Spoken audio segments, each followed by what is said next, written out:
Nakakatawa talaga mga kaibigan. Alam niyo kung bakit? Sa naganap na MP Promotions at Elorde Award mga kaibigan. Ang angas ng Pinas! Cuadro Alas Casimero. Napakaangas mga kaibigan.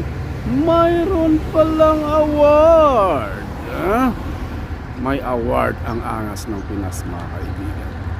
At ang kagandahan nito, alam niyo kung sinong tumanggap bagamat hindi siya dumalo mga kaibigan. Hindi na sila yan ng kanyang anino sa awards night. Tinanggap lang naman ng best friend niya. Dati niyang best friend, saka dati niyang boss. Diba? Sean Gibbons ang kanyang award mga kaibigan. John Rio Casimero. You gonna receive? Only. John Rio Casimero. Yeah. Could have been here. We support you. Power. So, stand corrected tayo sa ating unang video.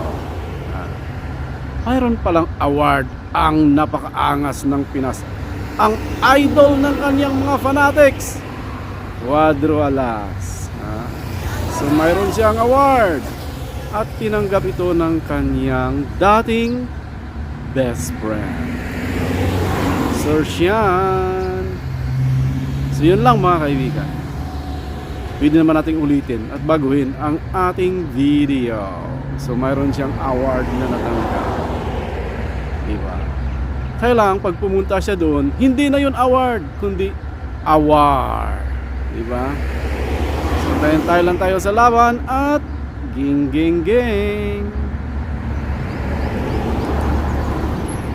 Yun lang. Tayo lang. Bye bye.